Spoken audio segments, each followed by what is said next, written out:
मैं श्रद्धा श्रीवास्तव सुमन फिर से हाजिर हूँ कुछ ताज़ी पंक्तियाँ अभी अभी लिखी हैं, जिसका शीर्षक है वो पुराने दिन। सुनिएगा। वो पुराने दिन ना जाने कहाँ चले गए, जब उसकी चूड़ियों की खनक सुनकर घर की खिड़कियां तक शर्मा जाती थी। वो पुराने दिन ना जाने कहाँ चले गए। वो जरा सी हवा चले तो रुपट्टे भी लहरा जाते थे। ये देखकर पत्ते भी फिर झूम उठते थे, मौसम को आशिकाना बना जाते थे। वो जरा सी हवा चले तो रुपट्टे भी लहरा जाते थे। ये देखकर पत्ते फिर झूम उठते थे, मौसम को आशिकाना बना जाते थे। वो कैसे भी आवाज क्यों ना हो, हर कोई गीत गाता था।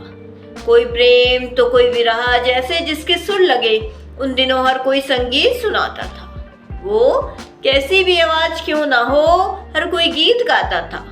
कोई प्रेम तो कोई विरह, जैसे जिसके सुर लगे उन दिनों हर कोई संगीत सुनाता था। वो पुराने दिन ना जाने कहाँ चले गए, जब उसकी चूड़ियों की खनक सुनकर घर की खिड़कियां तक शर्मा जाती थी। वो पुराने दिन ना जाने कहाँ चले गए। आगे सुनिएगा। तब कितनों के हाथों में कलम हुआ करती थी, शब्द कागज में क्या खूब उभरते थे।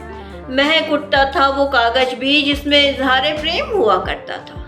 तब कितनों के हाथों में कलम हुआ करती थी, शब्द कागज में क्या खूब उभरते थे। महक उठता था वो कागज भी, जिसमें इजहारे प्रेम हुआ करता था।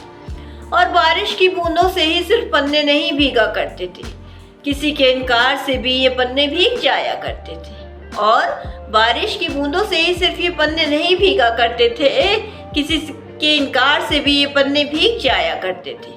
वो पुराने दिन न जाने कहाँ चले गए, जब किसी की चूड़ियों की खनक से घर की खिड़कियां तक शर्मा जाती थी। वो पुराने दिन न जाने कहाँ चले गए।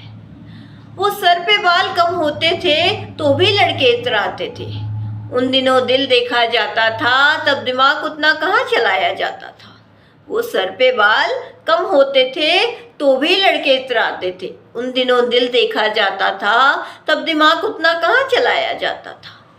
सांवली सी लड़की को भी कोई ना कोई मिल ही जाता था, तब रंग रूप का इतना कहाँ देखा जाता था। सांवली सी लड़की को भी कोई ना कोई मिल ही जाता था, तब रंग रूप इतना कहाँ देखा जाता था। दिमाग को पढ़ने वाले नहीं, बस दिल को पढ़ने वाले वो पुराने दिन हुआ करते थे। दिमाग को पढ़ने वाले नहीं, बस दिल को पढ़ने वाले वो पुराने दिन हुआ करते थे। वो पुराने दिन न जाने कहाँ चले गए, जब उसकी चूड़ियों की खनक सुनकर घर की खिड़कियां तक शर्मा जाती थी। वो पुराने दिन न जाने कहाँ चले गए। इसी के साथ मैं अपनी कविता से विदा लेती हूँ। कल फिर कुछ नया लेकर आऊँगी, तब तक के लिए नमस्कार।